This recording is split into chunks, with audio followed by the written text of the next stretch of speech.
Hello दोस्तों, नमस्कार। कहानी साहित्य में आपका स्वागत है। आइए आज सुनते हैं आचार्य चतुर सेन शास्त्री जी द्वारा लिखी हुई प्रसिद्ध कहानी दुखवा मैं कासे कहूँ मोर सजनी। चलिए सुनते हैं। गर्मी के दिन थे। बादशाह ने उसी फाल्गुन में सलीमा से नई शादी की थी। सल्तनत के सब झंझटों से दूर रहकर नई दुल्हन सलीमा के साथ प्रेम और आनंद की कलोले करने वह सलीमा को लेकर कश्मीर के दौलत खाने में चले आए थे। रात दूध में नहा रही थी। दूर के पहाड़ों की चोटियां बर्फ से सफेद होकर चांदनी में बाहर दिखा रही थी। आराम बाग के महलों के नीचे पहाड़ी नदी बल खाकर बह रही थी। मोती महल के एक कमरे में समाधान चल रहा था और उसकी खुली खिड़की के पास बैठी सलीमा रात का सौंदर्य निहार रही थी। खुले हुए बाल उसकी फिरोजी रंग की ओढ़नी पर खेल रहे थे। चिकन के काम से सजी और मोतियों से गुथी हुई उस फिरोजी रंग की ओढ़नी पर कसी हुई कमखात की कुर्ती और पन्नों की कमर पेटी पर अंगूर के बराबर बड़े मोतियों की माला झूम रही थी। सलीमा का रंग भी मोती के समान था। उसकी देह की गठन निराली थी। संगमरमर के समान पैरों में जरी के काम के जूते पड़े थे, जिन पर दो हीरे धक धक चमक रहे थे। कमरे में एक कीमती ईरानी कालीन का फर्श बिछा था, जो पैर लगते ही हाथ भर धस जाता था। सुगंधित मसालों से बने हुए समाधान जल रहे थे। कमरे में 4 पूरे कद के आईने लगे थे। संगमरमर के आधारों पर सोने चांदी के फूलदानों में ताजे फूलों के गुलदस्ते रखे थे। दीवारों और दरवाजों पर चतुराई से गुथी हुई नागकेसर और चंपे की मालाएं झूल रही थी, जिनकी सुगंध से कमरा महक रहा था। कमरे में अनगिनत बहुमूल्य कारीगरों की देश विदेश की वस्तुएं करीने से सजी हुई थी। बादशाह 2 दिन से शिकार को गए थे। आज इतनी रात हो गई, अभी तक नहीं आए। सलीमा चांदनी में दूर तक आंखें बिछाए सवारों की गर्द देखती रही। आखिर उससे न रहा गया। वह खिड़की से उठकर अनमनी सी होकर मसनद पर आ बैठी। उम्र और चिंता की गर्मी जब उससे सहन न हुई, तब उसने अपनी चिकन की ओढ़नी भी उतार फेंकी और आप ही आप झुझलाकर बोली, कुछ भी अच्छा नहीं लगता, अब क्या करूं? इसके बाद उसने पास रखी बीन उठा ली। 2-4 उंगली चलाई, मगर स्वर न मिला। उसने भुनभुनाकर कहा, मर्दों की तरह यह भी मेरे वश में नहीं है। सलीमा ने उकताकर उसे रखकर दस्तक दी। एक बांदी दस्तबस्ता हाजिर हुई। बांदी अत्यंत सुंदरी और कमसीन थी। उसके सौंदर्य में एक गहरे विषाद की रेखा और नेत्रों में नैराश्य की स्याही थी। उसे पास बैठने का हुक्म देकर सलीमा ने कहा, साकी, तुझे बीन अच्छी लगती है या बांसुरी? बांदी ने नम्रता से कहा, हुजूर जिसमें खुश हो। सलीमा ने कहा, पर तू किसमें खुश है?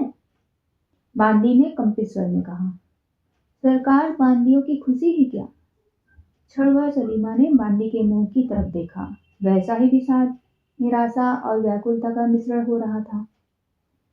सलीमा ने कहा, मैं क्या तुझे बांदी की नजर से देखती हूँ? नहीं, हजरत की तो लौड़ी पर खास मेहरबानी है। तब तो इतनी उदास, झिझकी हुई और एकांत में क्यों रहती है? जब से तू नौकर हुई, ऐसा ही देखती हूँ। अपनी तकलीफ मुझसे तो कह प्यारी साकी। इतना सुनकर कहकर सलीमा ने उसके पास खिसक कर उसका हाथ पकड़ लिया। बांदी कांप गई, पर बोली नहीं। सलीमा ने कहा, कसम मियां, तू अपना दर्द मुझसे कह, तू इतनी उदास क्यों रहती है?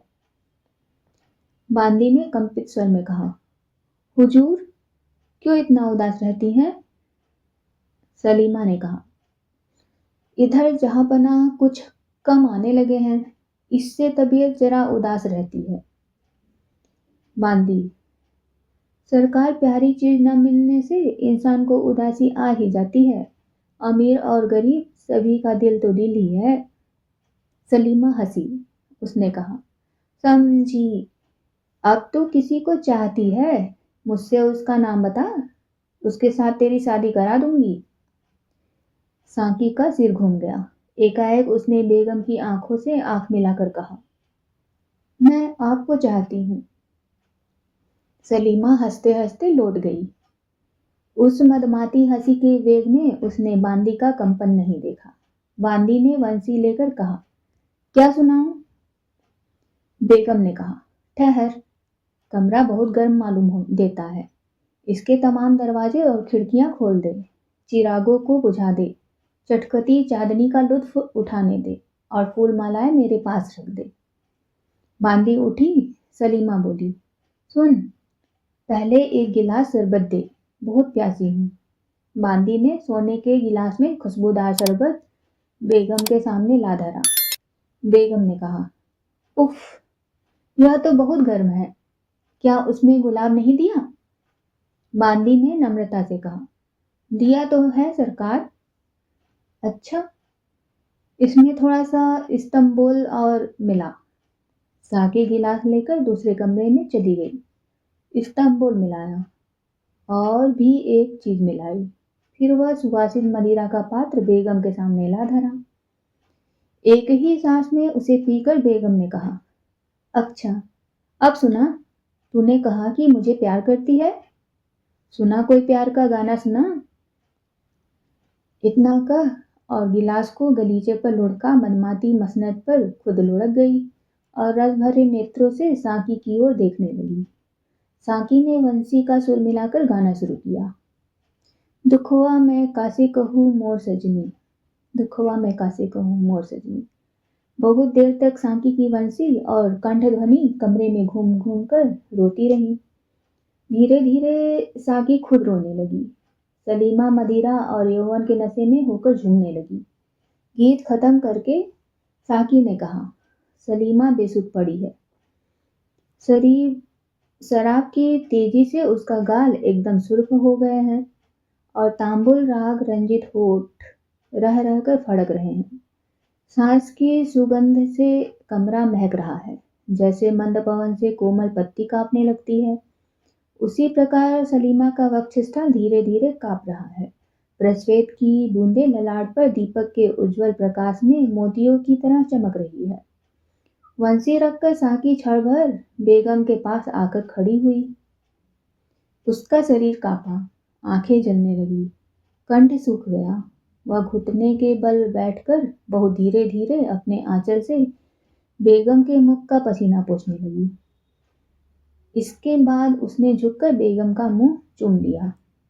اس کے بعد جو ہی اس نے اچانک آنکھ اٹھا کر دیکھا، خود دین دنیا کے مالک شاہجہاں کھڑے اس کی یہ کرتوت اچرج اور کرودھ سے دیکھ رہے ہیں۔ سانکی کو سانپ ڈس گیا۔ وہ ہت بدھی کی طرح بادشاہ کا منہ تاکنے لگی۔ بادشاہ نے کہا، تو کون ہے اور یہ کیا کر رہی تھی؟ سانکی چپ کھڑی رہی۔ بادشاہ نے کہا، جواب دے۔ سانکی نے دھیمے سر میں کہا، جہاں پناہ، کنیز اگر کچھ جواب نہ دے تو؟ بادشاہ سناٹے میں آ گئے۔ باندی کی اتنی اسپردھا؟ انہوں نے کہا، میری بات کا جواب نہیں؟ اچھا، تجھے ننگی کر کے کوڑے لگائے جائیں گے۔ سانکی نے کمپت سور میں کہا، میں مرد ہوں۔ بادشاہ کی آنکھوں میں سرسوں پھول اٹھی۔ انہوں نے اگنیمے نیتروں سے سلیمہ کی اور دیکھا۔ وہ بے سدھ پڑی سو رہی تھی۔ اسی طرح اس کا بھرا یوون کھلا پڑا تھا۔ اس کے منہ سے نکلا، اف فاحشہ، اور تتکال ان کا ہاتھ تلوار کی مٹھ پر گیا۔ پھر نیچے کو انہوں نے گھوم کر کہا، دوزخ کے کتے، تیری یہ مجال؟ پھر کٹھور سور میں پکارا، معدوم۔ چھڑ بھر میں ایک بھینکر روپ والی تانتری عورت بادشاہ کے سامنے ادب سے آ کھڑی ہوئی۔ بادشاہ نے حکم دیا، اس مردود کو تہہ خانے میں ڈال دے تاکہ بنا کھائے پیے مر جائے۔ معدوم نے اپنے کرکش ہاتھوں میں یوک کا ہاتھ پکڑا اور لے چلی۔ تھوڑی دیر میں دونوں لوہے کے ایک مضبوط دروازے کے پاس آ کھڑے ہوئے۔ تانتری باندی نے چابی نکال کر دروازہ کھولا اور قیدی کو بھیتر ڈھکیل دیا۔ کوٹھری کی گچ قیدی کا بوجھا اوپر پڑتے ہی کانپتی ہوئی نیچے کی دھسکنے لگی۔ پربھات ہوا۔ सलीमा की बेहोशी दूर हुई, चौंक कर उठ बैठी, बाल संवारे, ओढ़नी ठीक की और चोली के बटन कसने को आईने के सामने जा खड़ी हुई। खिड़कियां बंद थीं। सलीमा ने पुकारा, साकी, प्यारी साकी, बड़ी गर्मी है, जरा खिड़की तो खोल दे। निगोड़ी नींद ने तो आज गजब ढा दिया। शराब कुछ तेज थी। किसी ने सलीमा की बात न सुनी। सलीमा ने जरा जोर से पुकारा, साकी। जवाब न पाकर सलीमा हैरान हुई। वह खुद खिड़कियां खोलने लगी, मगर खिड़कियां बाहर से बंद थीं। सलीमा ने विस्मय से मन ही मन कहा, क्या बात है, लौंडिया सब क्या हुई? वह द्वार की तरफ चली। देखा, एक तांतारी बांधी नंगी तलवार लिए पहरे पर मुस्तैद खड़ी है। बेगम को देखते ही उसने सिर झुका लिया। सलीमा ने क्रोध से कहा, तुम लोग यहाँ क्या हो? बादशाह के हुक्म से। क्या बादशाह आ गए? जी हाँ। मुझे इत्तला क्यों नहीं की? हुक्म नहीं था। बादशाह कहाँ है? जीनत महल के दौलत खाने पर। सलीमा के मन में अभिमान हुआ। उसने कहा, ठीक है, खूबसूरती के हाट में जिनका कारोबार है, मोहब्बत को क्या समझेंगे। तो अब जीनत महल की किस्मत खुली। तांतारी स्त्री चुपचाप खड़ी रही। सलीमा फिर बोली, मेरी साकी कहाँ है? कैद में। क्यों? जहां पनाह का हुक्म था। उसका कसूर क्या था? मैं अर्ज नहीं कर सकती। कैद खाने की चाबी मुझे दे, मैं अभी उसे छुड़ाती हूँ। आपको अपने कमरे से बाहर जाने का हुक्म नहीं है। तब क्या मैं भी कैद में हूँ? जी हाँ। सलीमा की आंखों में आंसू भर आए। वह लौटकर मसनद पर पड़ गई और फूट फूट कर रोने लगी। कुछ ठहर कर उसने एक खत लिखा, हुजूर, मेरा कसूर माफ फरमावे। दिन भर की थकी होने से ऐसी बेसुध हो गई कि हुजूर के इस्तकबाल में हाजिर न रह सकी। और मेरी उस प्यारी लौंडी की भी जाँ बख्शी की जाए। उसने हुजूर के दौलत खाने में लौट आने की इत्तला मुझे वाजबी तौर पर न देकर बेशक भारी कसूर किया है, मगर वह नई, कमसिन, गरीब और दुखिया है। कनीज सलीमा। चिट्ठी बादशाह के पास भेज दी गई। बादशाह की तबीयत बहुत नासाज थी। तमाम हिंदुस्तान के बादशाह की औरत ख्वाहिशा निकले। बादशाह अपनी आंखों से पर पुरुष को उसका मुंह चूमते देख चुके थे। वह गुस्से से तलमला रहे थे और गम गलत करने को अंधाधुंध शराब पी रहे थे। जीनत महल मौका देखकर सौतिया डाका बुखार निकाल रही थी। तांतारी बांदी को देखकर बादशाह ने आग बबूला होकर कहा, क्या लाई हो? बांदी ने दस्तबस्ता अर्ज की, खुदाबंद, सलीमा बीबी की अर्जी है। बादशाह ने गुस्से से होठ चबाकर कहा, उससे कह दे कि मर जाए। इसके बाद खत में एक ठोकर मारकर उन्होंने उधर से मुंह फेर लिया। बांदी लौट आई। बादशाह का जवाब सुनकर सलीमा धरती पर बैठ गई। उसने बांदी को बाहर जाने का हुक्म दिया और दरवाजा बंद करके फूट फूट कर रोई। घंटों बीत गए। दिन छिपने लगा। सलीमा ने कहा, हाय, बादशाहों की बेगम होना भी बदनसीबी है। इंतजारी करते करते आंख फूट जाए, मिन्नतें करते करते जवान घिस जाए, अदब करते करते जिस्म के टुकड़े टुकड़े हो जाए, फिर भी इतनी सी बात पर कि मैं जरा सो गई, उनके आने पर जाग न सकी, इतनी सी जान, इतनी बेइज्जती। तब मैं बेगम क्या हुई? जीनत और बंदियां सुनेंगी तो क्या कहेंगी?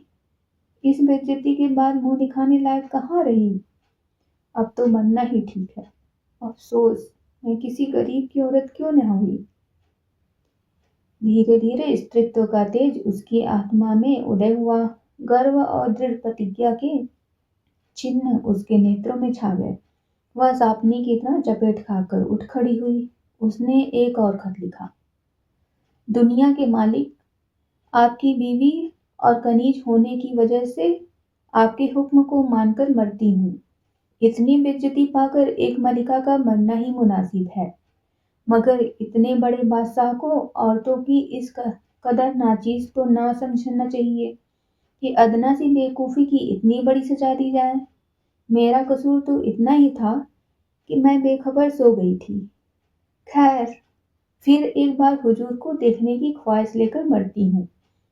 मैं उस पाक परवरदिगार के पास जाकर अर्ज करूंगी कि वह मेरे शौहर को सलामत रखे। सलीमा। खत को इत्र से सुवासित करके ताजे फूलों के एक गुलदस्ते में इस तरह रख दिया जिससे किसी की उस पर नजर न पड़ जाए। इसके बाद उसने जवाहर की पेटी से एक बहुमूल्य अंगूठी निकाली और कुछ देर तक आंख गड़ा गड़ा कर उसे देखती रही, फिर उसे चाट गई। बादशाह शाम की हवाखोरी को नजरबाग में टहल रहे थे। 2-3 खोजे घबराए हुए आए और चिट्ठी पेश करके अर्ज की, हुजूर, गजब हो गया, सलीमा बीवी ने जहर खा लिया और वह मर रही हैं। क्षण भर में बादशाह ने खत पढ़ लिया। झपटे हुए महल में पहुंचे। प्यारी दुल्हन सलीमा जमीन पर पड़ी है, आंखें ललाट पर चढ़ गई हैं, रंग कोयले के समान हो गया है।